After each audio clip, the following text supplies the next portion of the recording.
And we are live. Hello, hello, hello. Welcome to another episode of AI Clubhouse. We've got the whole team here. Steve, good to see you. Scott, always good to see you. Frank, my friend, how are you? Fabulous. So, I'm glad Steve's here. I didn't know that he was even real. You know? Yeah. Oh, come on now, Frank. I think it was 3 months ago we did an episode together on here, but when it wasn't even called AI Clubhouse. Right. It was probably more than 3 months too. But anyway. Yeah. Good to see you. Good. Glad you're here. On the road. Hey, Steve, I was watching a video on YouTube, and this guy had done the whole video thing where it's the imposter videos where they're actually able to clone very realistic videos of people, and it's getting into that whole conversation of, is it real or is it not real? And could be some issues coming up with the election, a lot of false news out there. So maybe you're not real. What's that silly commercial that what's her name, Jennifer Coolidge, is on when she says, "Is this a real person?" And they say, "Are you a real person?" She says, "How do I prove it?" So, but I promise you, I'll pinch myself and show that I am real. Very good. I love it. So, topics of AI, obviously there's so much to talk about. And we did today that we would have Scott lead off the conversation into really something I haven't played around with a lot. I live in chat and I live in chat. And so I'm really excited about this. Steve, you had suggested to really, if you're watching us on a live stream, which we are now streaming to Facebook, LinkedIn, and YouTube. So we changed a couple weeks ago, the beginning of the month. So we're doing that. So if you can type into the chat box, the question, whatever you are watching us on, and I'll look for comments on that. And let us know if, first of all, where you're at with AI. Are you using chat? Have you heard of Claude? Because that's something we're going to talk about today. So, Steve, was there something else you wanted to ask in that? Mine were, have you used Claude at all? Because that's what we're talking about. And in usage of AI, where are you? 1 through 10. 10, I use it every day. I should be teaching this. You guys should shut up. I know more than any of you on this call. And 1 saying, hey, I don't even know how to spell AI. Right? I mean, I just want to know where everybody is. Okay. I figured out how to spell it last week. What'd you say, Scott? I did figure out how to spell it last week. Excellent. Yeah, but you forgot. Overachiever. Yeah. I love it. Okay, so let's talk about Claude. And Scott, I'm going to let you start off with just kind of an explanation of what it is. Claude. Yeah, it sounds like it should be pulling a sleigh in a Budweiser commercial.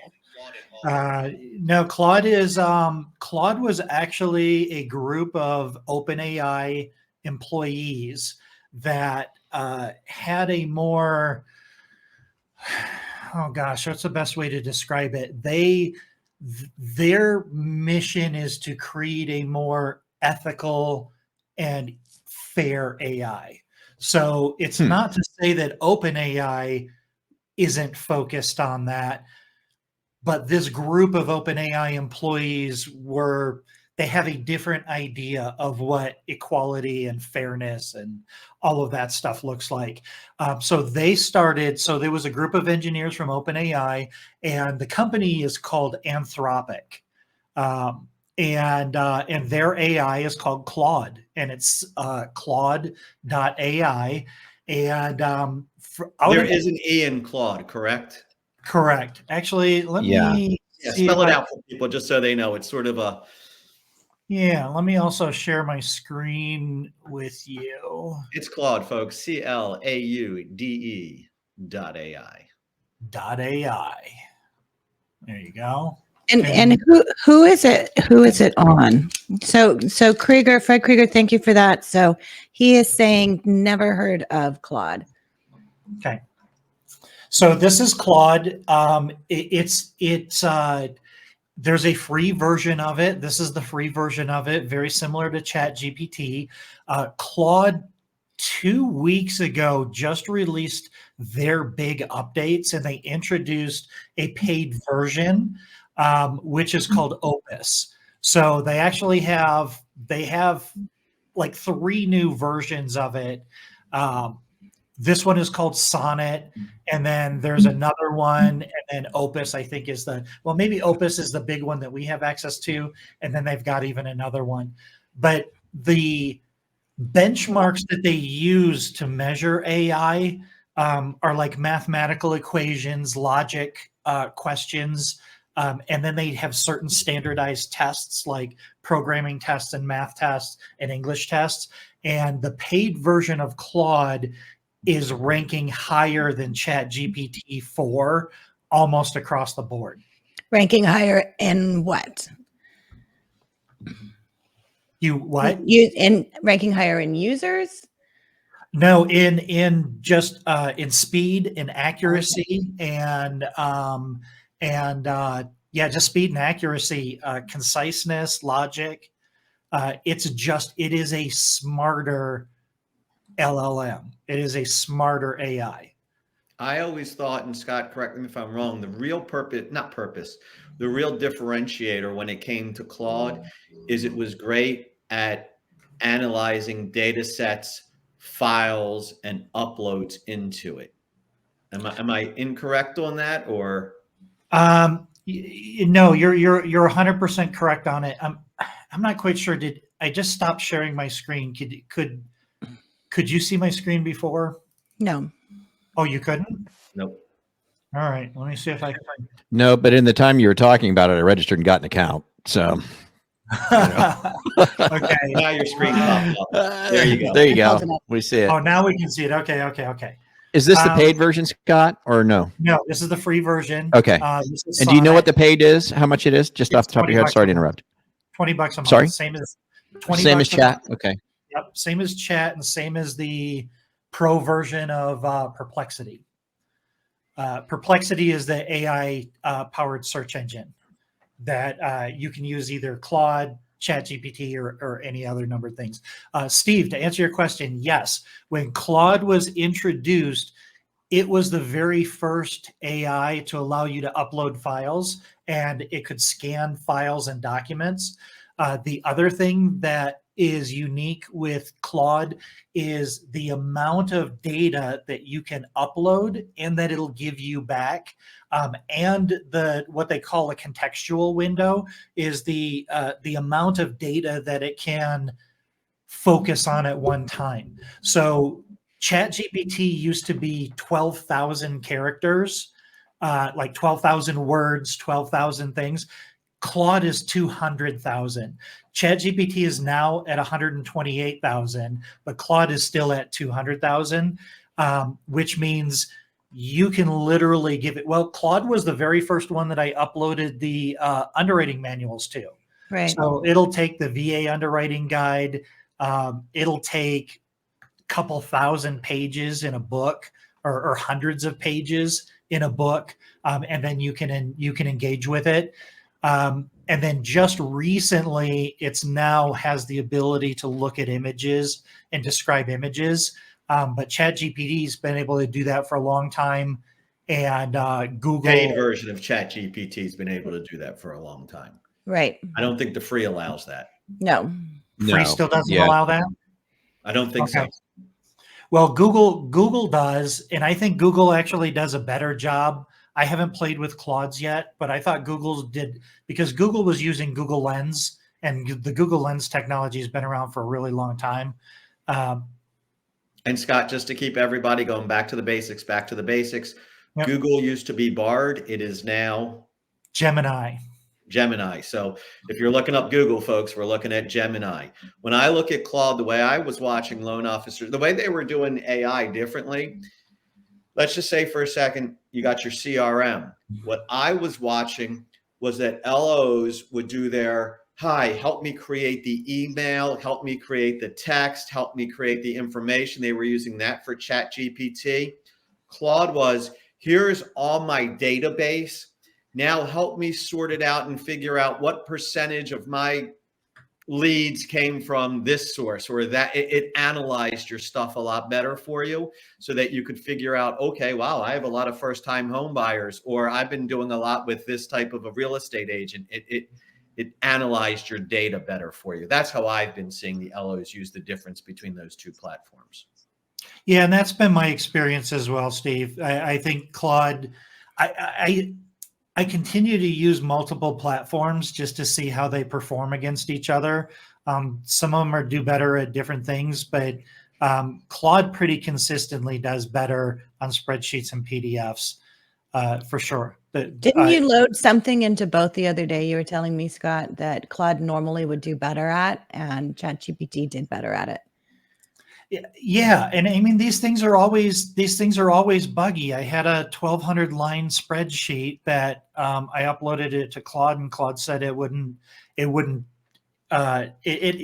generated an error. So we just copied and pasted the same prompt in the document over to ChatGPT, and it cranked it out without any problem. These things are buggy, you know. I mean, like this isn't set in stone. This isn't concrete. It's quicksand. But moving from one to the other, and I think that's the thing too, is don't be afraid to experiment. But if you're going to start with one, start with one and then play around with the other. And you're on the free version, so everything you're getting in that right now is on the free version. So if you decide to upgrade and do the $20 a month to the Claude, then it could produce different results. The same as ChatGPT. On the free version, doesn't really, it'll give you a few things, but when you upgrade to the paid version on GPT, it's amazing. Frank, I still need to set up your customized GPT for you. Yeah. Hey, I'm open. Everything. I love it. This stuff is just so great. There's so many different ones. To me, I always think it's going back to Kleenex, right? Kleenex is actually a brand name. Right. It's facial tissue. There's 100 different brands of facial tissue, but Kleenex has the name. Yeah. ChatGPT, it got the name and everybody jumped on that. But these other facial tissues or AI platforms you got to figure out which one is the best for your nose, so to speak. Right. Mm-hmm. Yeah. Claude does really, really well with copywriting as well, where sometimes sometimes GPT likes to slide into like a sort of a metaphor hell, where it's like, don't miss this opportunity, jump on this ship before it sails away. Like it likes to say that a lot. Claude seems to do a lot better. Claude does a pretty good job of copywriting. It's not as fluffy and salesy. I've used it for that a lot as well, especially if you're doing a large amount of copy. Now, Gemini was really strong because it's through Google at doing research for you, because it can scour it. How is Claude at doing research for you? Claude does not have access to the internet. Oh. So it still does not have access to the internet. It has a pretty large database that it's trained on, and I don't know what the last data set is that it's been trained on. But right now, Claude doesn't have access to the internet, so that's the difference between that and ChatGPT and Gemini. So but Gemini is trained to be an AI-powered search engine. It's a research tool, right? Yeah. But it's not connected to the internet, so the research it's going to do is what you input into it. No, Gemini. We were talking about Gemini. Okay, Gemini. But Claude, you can give it whatever you want. You can copy and paste, like I said, 200,000 characters, or upload a book or a PDF or something to it.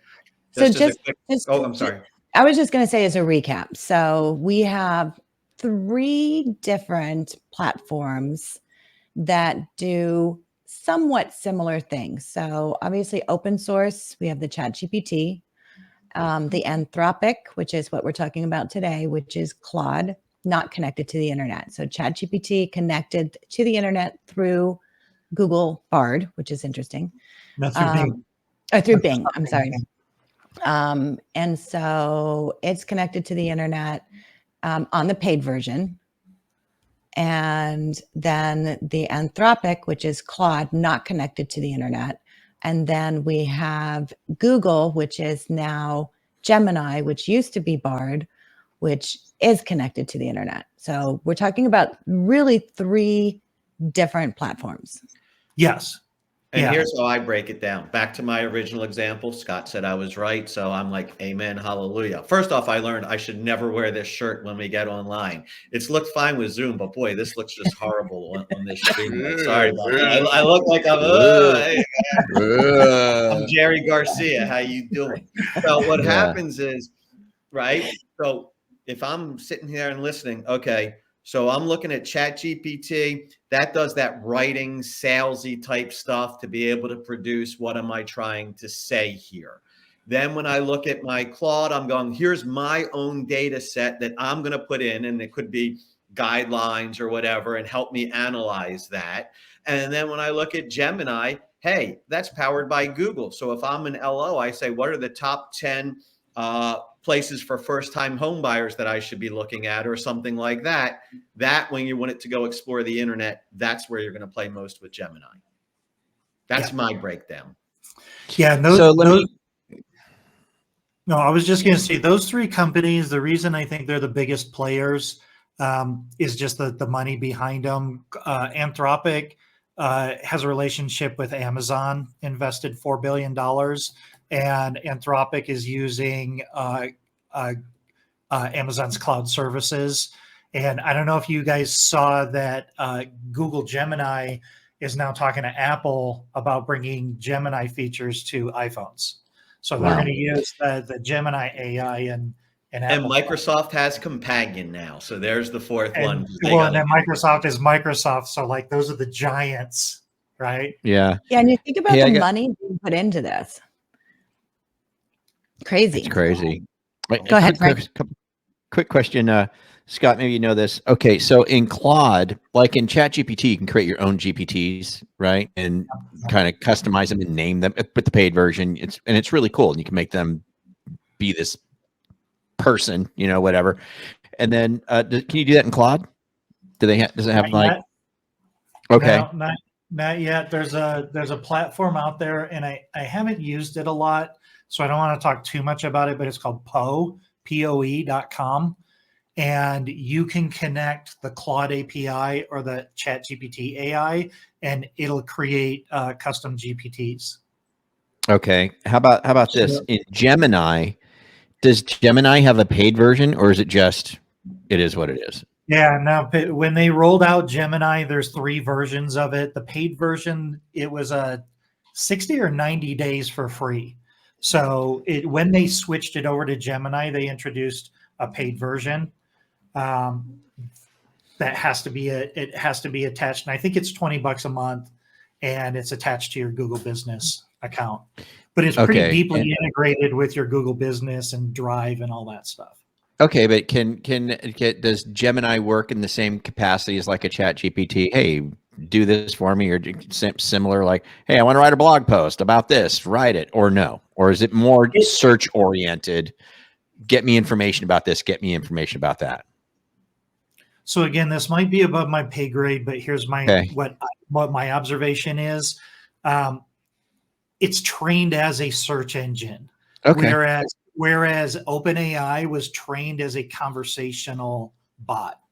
So as it's training it, it's teaching it to train. Gemini, it will write really good articles. So yes, it'll do it. Like writing copy and things like that, that's pretty basic, and it will do a pretty decent job of it.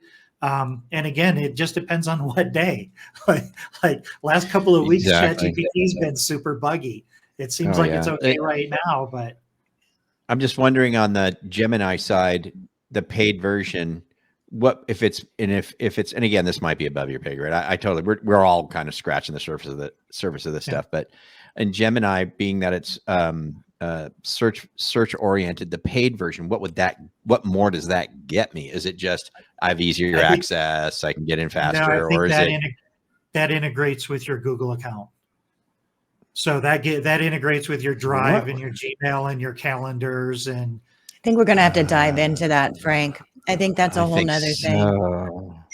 Yeah, that's a good one to look into. And me that might see. be more of a business application because and maybe that's what it comes down to as we start uncovering all of these is, one becomes research, one becomes your business application that keeps you organized, because if it can connect with your Google Drive and all of those things, then it could help in that. And then chat becomes your marketing. So somebody, and here's the thing, as we're having these conversations, what we're talking about this time next year is going to be completely different. Yeah. And that's the whole thing. This is very fluid. It's changing every day. And the most important thing is pick one. Just pick one and start with it. I think, and I've played in all of them, not as much as Scott has. I've started playing around with the Gemini now that Google has changed over to that. And it's hard when or it's like, okay, I'm going to do this, I'm going to do this, I'm going to do this. It's like, just pick one. ChatGPT is a great one to start with and become a master at that. And then look at some of the other things. And honestly, that's why we changed this group to the AI Clubhouse, is so we can start exploring those. So if you are listening or you're watching this and you have experience and you've been dabbling around and had some success, let us know, because we'd love to have you on to really talk about that and what that looks like. We're all learning together. Okay, take us in here, Obi-Wan. Can you give us an example on Claude? That's you, Scott. Claude? Well, I don't know how this works really well, and I don't know if this is going to. Let me see if I have any examples in here. So here's. Folks, just look at this screen for 1 second. I'm not trying to be repetitive, but when you want to pull up your data or you want to pull up your guidelines, that's where you see that little paper clip where it says start chat, that right there. That's where you upload the information that you're trying to analyze or review. I just want you to see sort of like visually how that all Scott, works. do you have access to the VA guidelines on your desktop at all? Do you have that somewhere? Yeah, I think I have a thread here, but something's goofy. Things are running really slow right now. So this is what I wanted to show you. So you can upload up to 5 10 meg files.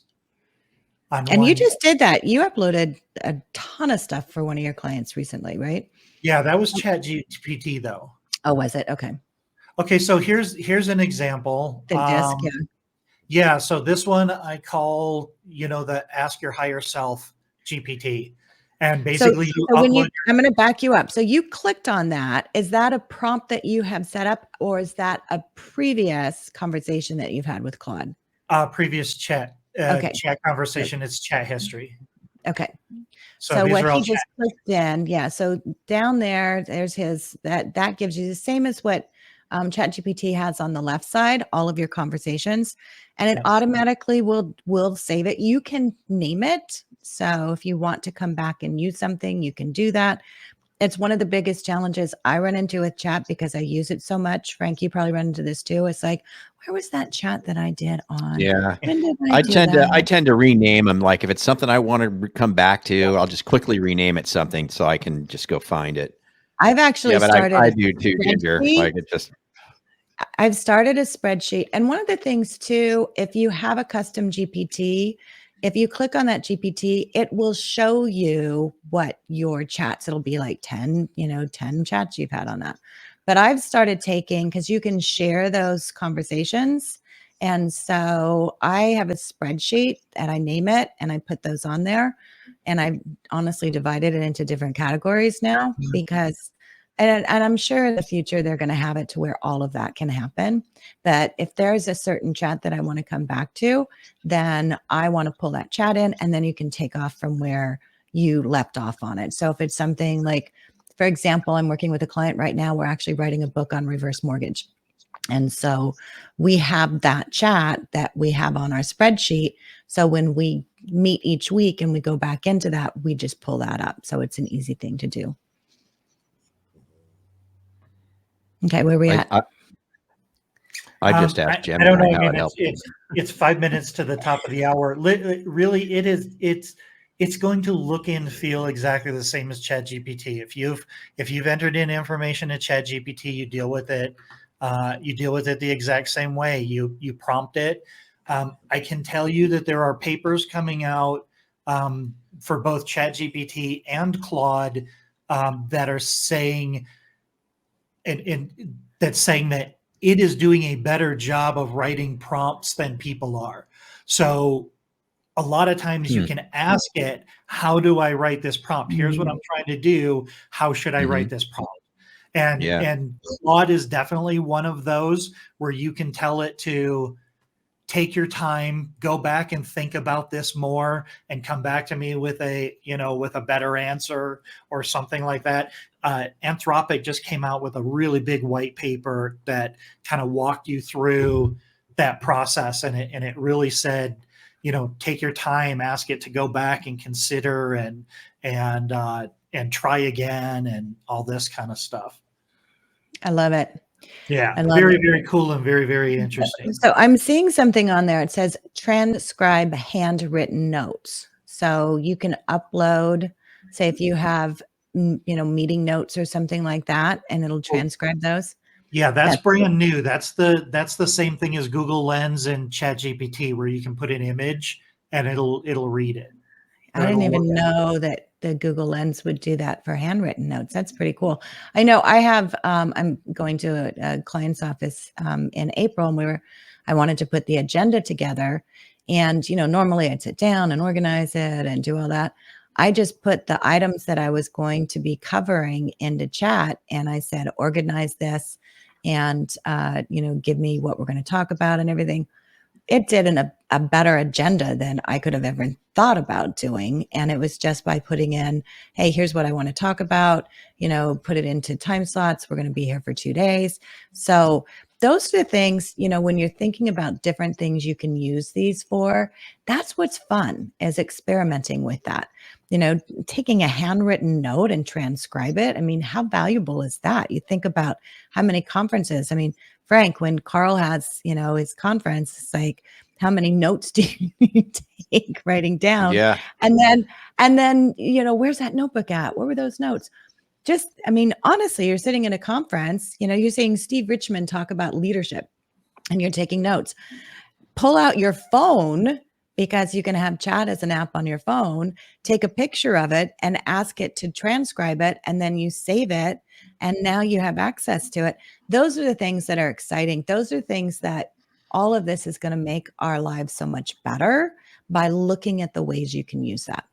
Mm-hmm. I love it. Yeah. Poe.com, I have not heard about. So thank you, Scott, for that. I'm going to check into that. Mm-hmm.